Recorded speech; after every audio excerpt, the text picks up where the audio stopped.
우리가 누군가 처음 대하는 사람이 있으면 우리는 명함을 주고 받습니다. 그곳에는 그 사람이 어떤 사람인가를, 무엇을 하는 사람인가를 소개하죠. 그래서 대부분의 사람들이 이제 직업이 무엇이고, 이 사람 나이는 어느 정도 됐고, 또 어디 출신인가, 또 어떤 그 백그라운드가 있는가, 그것을 중요하게 생각하기 때문입니다. 그런데 사실 사람을 사귀어 보면요, 그런 외적인 것보다 더 중요한 것이 있죠. 그 사람의 인품, 성품, 교양, 이런 것이 더 중요한 것 아닙니까? 근데 사실 이런 것을 명함에 써갖고 다니는 분들은 없습니다. 그렇죠? 나는 착한 사람이다. 명함에 이런 거 써갖고 다니는 사람은 없지요. 지난 주간에 우리는 큐티 교재에 그 본문이 디도서였습니다. 그레데 섬에 디도를 남겨놨던 바울의 목적은 그 그레데 섬에 있는 교회 장로를 세우기 위한 그 사역을 맡겨주기 위해서 그를 남겨놨다 했습니다. 거기에 장로의 덕목이 쭉 나와 있어요. 이런 사람들을 뽑아서 이런 사람들을 세우라. 근데 거기에 보면 한결같이 내용이 뭡니까? 성품입니다. 성품. 그 인격적인 성품이 무엇이냐를 기록하고 있습니다. 갈라디아서 5장에 나오는 대로 성령의 9가지 열매도 한결같이 성품이에요. 그것이 그만큼 중요함을 성경이 말씀하고 있는 것입니다. 좀 안타까운 것은 이미 나서 그 성도들이 열심히 땀을 흘리며 살다가 사기를 당하시는 분들이 종종 있어요. 참 그걸 보면 너무 가슴 아파요. 같은 동족끼리 이 먼 타향에 와서 서로를 속이는 그런 일들을 볼 때 너무 가슴 아파요. 근데 이유가 여럿이 있겠지만 대부분의 경우는 사람을 잘못 봐서 그런 것이죠. 사람을 만나면 우리는 그 사람이 무엇을 하는 사람인가, 그 사람의 백그라운드는 무엇인가, 직장은 무엇인가 이런 데 관심을 갖지만 그것보다 더 중요한 것이 이 사람이 어떤 사람이냐, 어떤 사람이냐. 그 사람의 직업이나 학력보다 더 중요한 것이 그 사람이 어떤 사람이냐 하는 것이거든요. 자, 그렇다면 우리가 지금 살펴보는 성경에 말씀하시는 예수님은 어떤 분이십니까? 예수님은 어떻게 말씀하고 있죠? 예수님은 무엇을 하시는 분이었고 어떤 분이었습니까? 우리가 얼마 전까지 쭉 생각한 말씀들은 예수님이 무엇을 하시는 분에 대한 내용이었습니다. 예를 들어서 예수님은 능력이 많으시고 생명의 빛이시고 양의 목자요 구속하는 분이요 우리의 문이 되시는 분이다. 무엇을 하시는 분임을 소개했는데 오늘 우리가 읽은 말씀에 드디어 예수님이 말씀하기를 나는 선한 목자다. 선한 목자다. 이 말씀을 드디어 하고 계십니다. 오늘 이 말씀을 대하는 사랑하는 성도 여러분, 저와 여러분 모두가 이 선하신 목자 예수님의 은혜를 듬뿍 받는 이 자리가 되기를 예수님의 이름으로 축원합니다. 주님은 우리가 그런 은혜 누리기를 원하십니다. 선하신 목자는 우리가 그 예수님의 선하심의 영향을 받아 우리에게 그 은혜가 풍성하기를 주님은 원하시죠. 바로 그렇습니다. 이 예배 그 현장이 되기를 주님의 이름으로 축복합니다.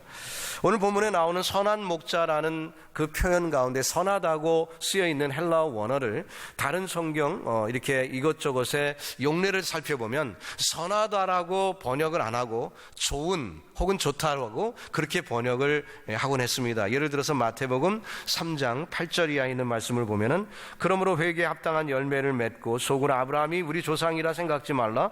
내가 너에게 이르노니 하나님이 능히 이 돌들로도 아브라함의 자손이 되게 하시리라.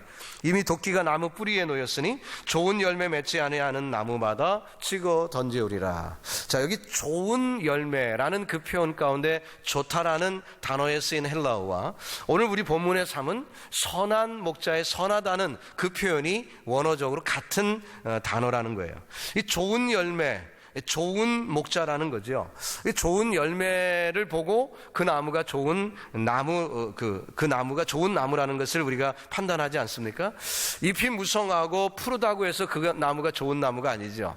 열매가 좋은 열매가 맺혔을 때 그 나무를 보고 좋은 열매라고 합니다. 겉은 잎이 무성한데 열매를 맺지 못하면은 좋은 열매 나무라고 얘기하기 어려울 것입니다. 그렇기 때문에 이 나무의 판단 근거가 열매라면 예수님이 지금 좋은 목자라는 얘기는 좋은 열매를 맺는 목자라는 것이죠. 자, 좋은 열매를 맺는 나무는 좋은 열매를 맺을 수 있는 모든 조건을 그 나무가 갖고 있는 것이죠. 마찬가지로 예수님께서는 좋은 목자이시기 때문에 좋은 열매를 맺을 수 있는 모든 것을 갖추신 분이라는 얘기입니다. 예수님이 좋은 목자로서 저와 여러분에게 다가오시고 좋은 열매를 맺으신다는 거죠. 세상의 어떤 다른 목자도 그렇게 할 수가 없습니다. 이유는 어떤 누구도 예수님과 같은 열매를 맺을 수 없기 때문입니다. 예수님은 어떤 열매를 맺으셨습니까? 영생의 열매, 구원의 열매, 그 열매를 맺으십니다. 세상 누가 다른 사람의 죄를 대속할 수 있겠습니까? 세상 누가 영생을 줄 수 있겠습니까? 아무도 할 수 없어요. 그렇기 때문에 좋은 목자는 예수님 한 분밖에 없는 것입니다. 그래서 우리말 번역에는 이것을 조금 더 감정적인 그런 그 내용을 좀 집어넣어서 선한 목자다. 영어로는 다 그것이죠. 근데 우리말로는 번역을 좋은이라는 그 표현을 선하다는 그 표현으로 그렇게 감정을 더 넣어서 번역을 했어요. 참 좋은 번역이라 생각이 들어집니다. 자, 그러면 예수님이 선한 목자인데 오늘 본문 가운데는 선하신 목자라고 말할 수 있는 근거가 무엇인가 몇 가지 기록을 하고 있습니다. 첫 번째는 양들을 자기 목숨보다 더 사랑하기 때문에 선한 목자다, 그렇게 말씀하고 있죠. 11절에 나는 선한 목자라 선한 목자는 양들을 위하여 목숨을 버린다고 말씀했습니다. 자, 이 목자 하면 떠오르는 구약의 인물, 목동으로서 평생을 살았던 그런 그 인물, 여러분 생각나는 분 있습니까? 다윗 임금이 생각이 나죠. 그의 경험을 통해서 우리가 목자 어떤 역할을 하는지 한번 살펴보겠습니다. 사무엘상 17장 34절입니다. 다윗이 사울에게 고하되 주의 종이 아비의 양을 지킬 때 사자나 곰이 와서 양떼에서 새끼를 움키면 내가 따라가서 그것을 치고 그 입에서 새끼를 건져내었고 그것이 일어나 나를 해하고자 하면 내가 그 수염을 잡고 그것을 쳐 죽였었나이다. 이렇게 보고하는 장면이 나옵니다. 곰이 양을 물고 갑니다. 그때 다윗이 어떻게 했습니까? 도망갔습니까? 그렇게 안 하고 곰과 격투를 해서라도 양을 다시 찾았다고 얘기하고 있습니다. 이기적으로 자기가 해 받을 것을 생각해서 자기 생명을 존중히 여기면서 자기가 상처받을까 봐 걱정을 한다면 그렇게 할 수가 없었겠죠. 양을 그저 얼마짜리로 계산하고 있었다면 그렇게 할 수 없었을 것입니다. 그러나 그 양의 생명을 소중히 여길 때 그럴 수 있었다라고 다윗이 얘기하고 있습니다. 예수님은 바로 그런 목자라고 말씀하시는 거죠. 양이 해함을 받을 때 그것을 구출해내기 위하여 내 목숨이라도 내던질 수 있는 게 바로 나다라고 예수님은 말씀하고 있기에 그분은 선한 목자인 것입니다. 우리는 양을 안 치니까 이게 실감이 잘 안 와서요, 비유를 제가 조금 현대식으로 바꿔보겠습니다. 여러분 강아지 키우시는 분들 있죠. 저도 개를 키워봤는데요, 강아지를 예를 들어서 100불 주고 강아지를 구입을 했어요. 그래서 그 강아지를 집에서 키웁니다. 정도 들고 뭐 이렇게 가까워졌어요. 근데 이 강아지가 시름시름 앓기 시작합니다. 동물병원에, 가축병원에 데리고 갔더니 이게 수술을 해야 된다고, 그리고 치료비 전체가 한 1,000불쯤 든다고 이렇게 얘기했다고 합시다. 그때부터 이제 고민이 시작이 되는 거예요. 자, 이거 100불짜리인데 까짓 거 뭐 그냥 어벤던하고 그리고 1,000불 치료비로 그냥 강아지 10마리를 살까? 아니면은 그래도 애지중지 가족처럼 키웠는데 1,000불 들여서라도 이 아이를 고칠 것인가? 그렇죠? 고민이 생기겠죠. 가치관이 달라졌습니다. 그래서 고민이 생기는 거예요. 처음에 강아지를 구입할 때는 그저 100불짜리였겠습니다. 그러나 관계가 형성이 되고 사랑이 싹트고 시간이 지났을 때 그 의미가 달라진 것 아니겠습니까? 우리 예수님이 저와 여러분을 그저 창조물 하나로 보는 것이 아니라, 우주를 지으실 때, 사람을 지을 때 그저 창조물 하나로 보는 것이 아니라 주님은 자기의 목숨을 버려 저와 여러분을 구하셨습니다. 사랑하시고 관계하시고 구하셨어요. 그렇기 때문에 우리의 위치가 달라졌습니다. 가치가 달라졌어요. 자, 우리를 구출해 대하는 그 순간에 주님이 고민할 시간, 고민까지도 안 하시고 무조건 우리를 살리신 주님이에요. 할렐루야. 그 은혜가 저와 여러분에게 있는 줄로 믿습니다. 요한복음 10장 본문 11절 이하에 18절까지 쭉 읽어 내려가 보면 양을 위해서 목숨 버린다는 표현이 무려 4번이나 나옵니다. 그 짤막한 구절에 반복해서 좀 예수님이 굳이 이런 표현을 이렇게 많이 써야 할까?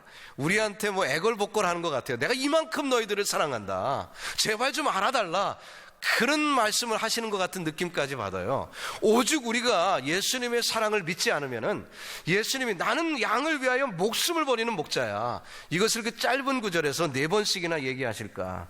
주님은 꼭 이 진리를 저와 여러분에게 가르쳐 주기를 원하신다는 거예요. 그리고 이것은 너무나도 중요한 것이라는 거죠. 우리를 그만큼 사랑하신다는 것입니다.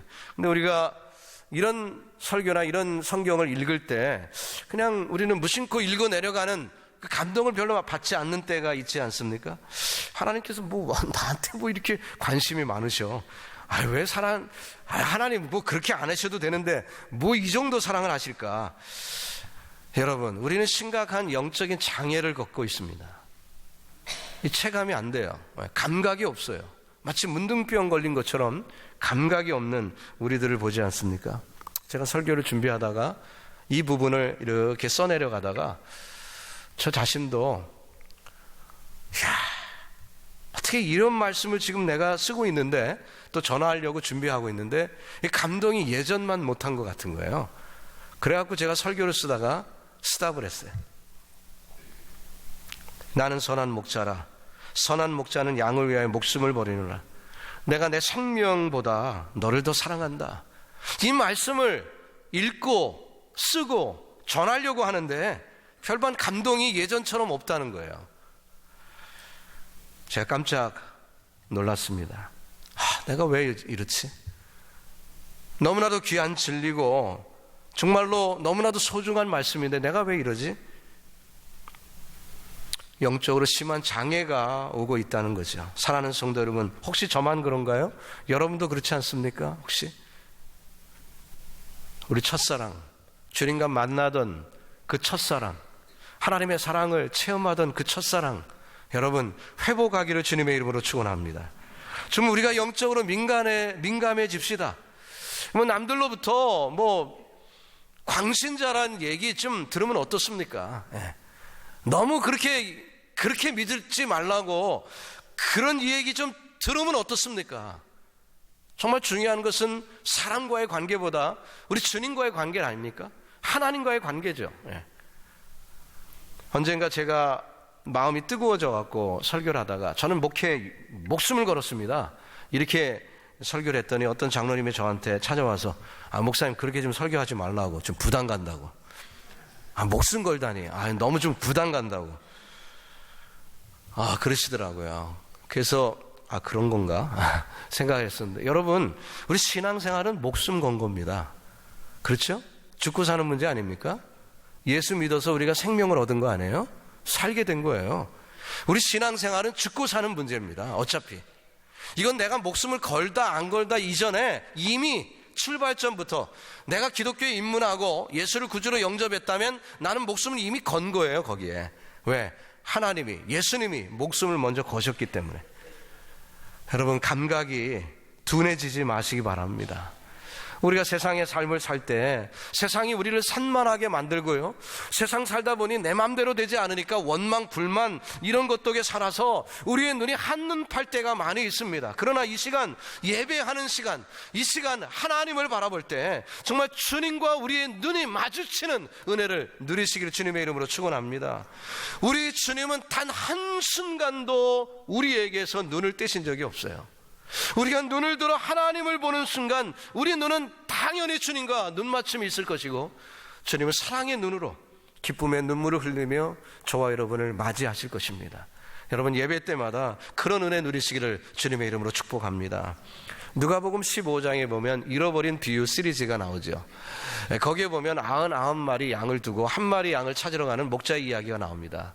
저는 그 이야기를 어렸을 때부터 이렇게 주일학교에서 배우면서 좀 마음에 편치 않았어요. 그 구절을 읽을 때. 왜냐하면 저는 모태신앙이고 어렸을 때부터 교회 다녔어요. 자, 그러니까 저는 은근히 어떤 생각이냐면 나는 한 마리가 아니라 99마리에 속한 사람이다 라는 생각이 있었어요. 그러면은 나는 뭐야? 99마리를 들판에 놔두고 한 마리 찾으러 가셨다면 그럼 난 뭐야 도대체? 이런 느낌이 있어갖고요, 좀 불편했어요. 그 말씀을 읽을 때마다. 그러다가 이 말씀을 깨달은 게 이제 얼마 안 됩니다.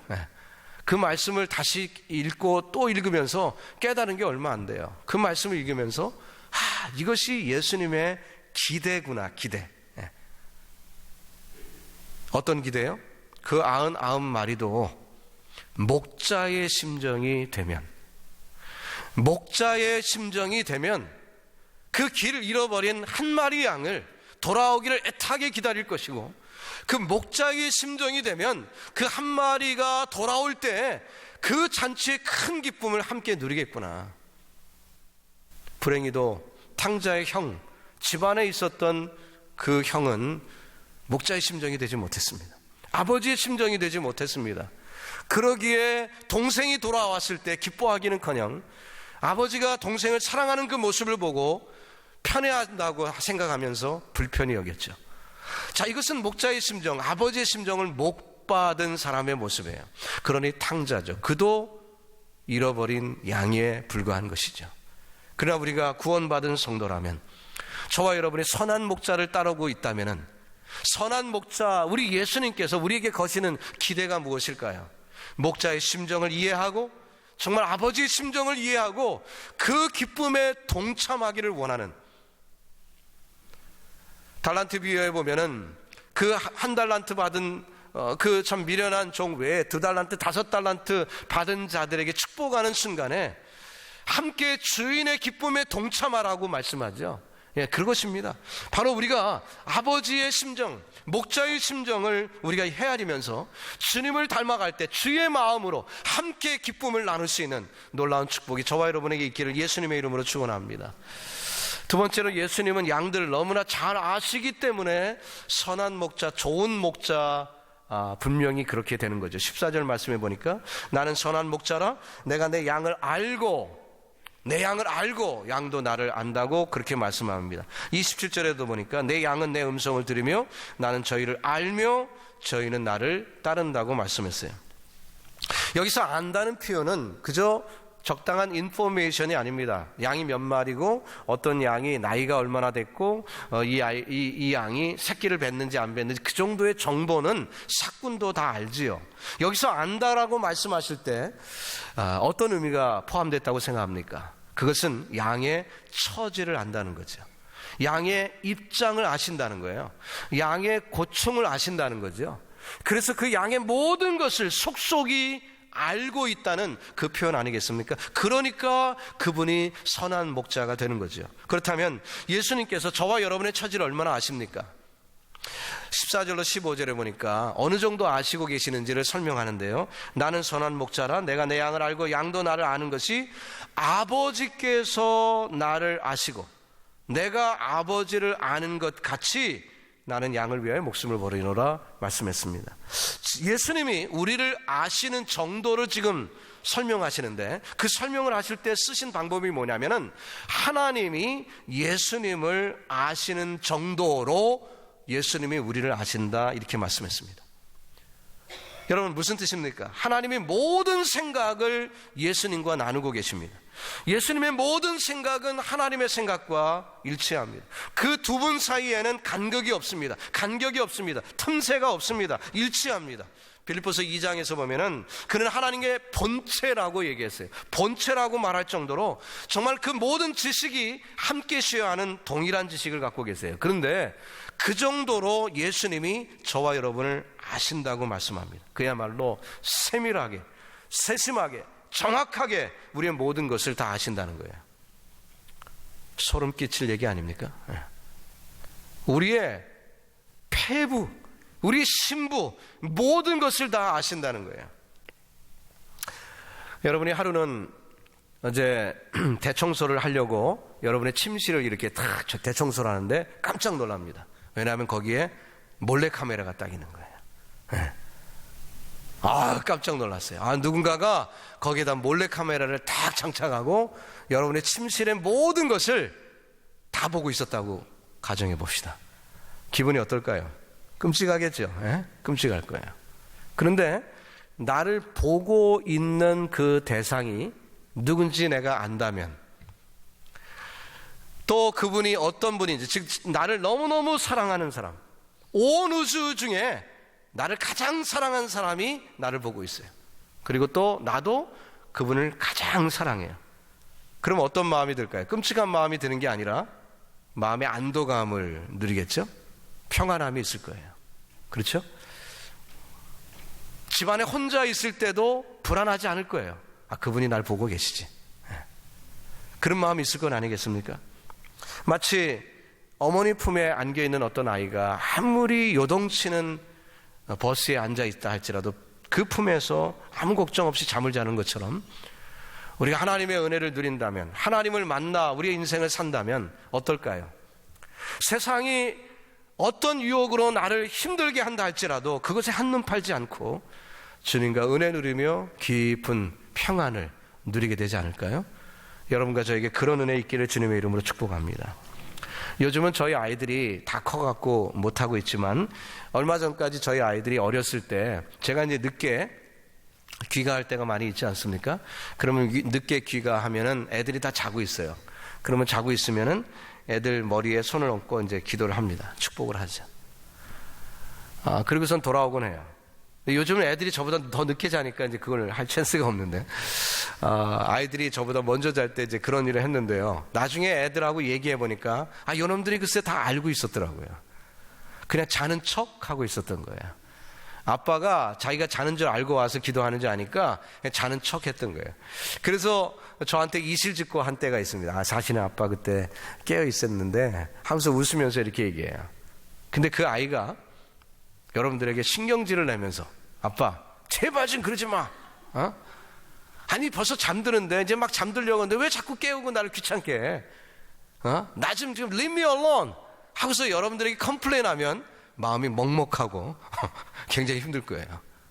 그런데 저희 아이들은 그래도 다행히 그렇게 얘기할 때 빵긋 웃으며, 그 추억이 좋은 추억이라고 얘기하면서 그렇게 말하더라고요. 얼마나 고마운지. 우리 주님과의 관계를 한번 생각해 보자는 것입니다. 주님이 여러분에게 간섭하실 때가 있어요. 여러분에게 손을 대실 때가 있어요. Leave me alone, God, please. 나 그냥 놔두세요. 내 인생 내가 알아서 할 테니까 제발 좀 놔두세요. 하나님의 마음이 먹먹해지는 거죠. 그렇습니다. 여러분, 주님이 우리를 사랑하신다는 것을 내가 깨닫고 내가 성숙해져서, 하나님이 나를 이렇게 사랑하고 계시는구나, 나에게 이렇게 은혜 베푸시기를 원하시는구나, 내가 이렇게 정말 세상에서 미련하게 살 때 하나님이 내게 평강 주시기를 원하시는구나, 그 얼굴빛을 나를 향하여 드사 늘 복 주시기를 원하시는 하나님이시구나, 그 깨달음을 가질 때 내게 간섭하시는 그 흔적이 있다든지 그 느낌이 있을 때는 오히려 감사하지 않을까요? 여러분에게 그런 은혜가 있기를 주님의 이름으로 축원합니다. 아무리 양이 많아도 주님은 목자로서 이 양의 기질들을 다 아십니다. 다 파악하고 계세요. 어떤 양은 고집이 센 놈이 있어요. 어떤 양은 약해 빠져갖고 하루만 좀 강하게 이렇게 움직이면 뻗어버리는 놈이 있어요. 신경이 예민해갖고 특별 관리를 해야 되는 그런 놈도 있어요. 하나님은 다 아신다는 거예요. 그 양의 필요를 다 아십니다. 처지를 다 아세요. 예수님이 제자들을 만났습니다. 그들에게 이제 사명을 부여하실 때 예수님이 만약에 내가 너희를 위하여 앞으로 위대한 복음 전도자가 되게 하리라 이렇게 얘기하셨으면 제자들 중에 이해하는 사람들이 별로 없었을 거예요. 복음이 뭐야 도대체? 전도자? 우리가 왜? 그들이 이해를 못했을 것입니다. 그러나 예수님이 그들에게 뭐라고 말씀하셨습니까? 내가 너희로 사람 낚는 어부 되게 하리라. 그들이 이해할 수 있는 용어로, 그들이 이해하기 좋은 표현으로 주님 말씀을. 왜? 그들의 모든 것을 아시기 때문에. 오늘날 주님은 우리를 어떻게 찾아오십니까? 우리 모두 예배에 참석할 때 각자 자신의 가지고 있었던 비밀이 있지요. 또 아픔이 있습니다. 그것을 그냥 고스란히 가지고 와서 예배를 참석하지요. 우리 마음속에 깊은 곳에 불만이 있고 나만 알고 있는 숨겨진 죄악이 있습니다. 그 모습 그대로 우리는 나와서 예배를 드리고 있어요. 주님께 말씀을 듣고 우리가 주님께 찬양을 올리고 있습니다. 주님은 말씀과 찬양 속에 우리를 어루만지시고 우리와 대화하십니다. 너무나도 정확하게 주님은 우리를 아시고 있어요. 선한 목자는 우리의 필요를 아십니다. 우리의 필요를 채우기 위하여 이 땅에 오셨습니다. 그런데 우리에게 정작 무엇이 필요한지 때로 우리는 잘 모를 때가 종종 있습니다. 어린아이 키워보세요. 아이가 원하는 것, 부모가 아이에게 필요하다고 생각해서 해주는 것, 차이가 있습니다. 여기 괴리가 있죠. 아이는 눈앞에 보이는 것은 원합니다. 그러나 부모는 아이에게 꼭 필요한 것들을 채워주죠. 에서가 팥죽 한 그릇을 장자의 명분보다 더 소중하게 여겼잖아요. 어린아이죠. 그래서 뭐가 중요한지 모릅니다. 그것을 선택하고 말았어요. 그러나 주님은 우리의 이 연약함까지 다 아십니다. 정말 우리에게 필요한 것이 무엇인지 아시고 저와 여러분을 도우시는 우리 주님이심을 믿습니다. 주는 내 마음을 고치시고 볼 수 없는 상처 만지시네. 나를 아시고 나를 이해하시네. 내 영혼 새롭게 세우시네. 주님은 저와 여러분을 아십니다. 나를 이해하십니다. 그래서 우리를 새롭게 해주십니다. 여러분, 그 은혜를 누리시기를 주님의 이름으로 축복합니다. 이제 말씀을 정리해 보겠습니다. 주님은 정말 저와 여러분을 사랑하시는 선한 목자이십니다. 저와 여러분이 정말 행복하고 정말 고결하게 영생을 누리며 그렇게 살기를 주님 원하세요. 정말 우리의 인생이 보람되고 가치 있게 그렇게 살기를 주님은 원하십니다. 여러분, 그 하나님과 맺었던 그 원한이나 무슨 담이 있습니까? 진정한 화해를 이루시기를 주님의 이름으로 축원합니다.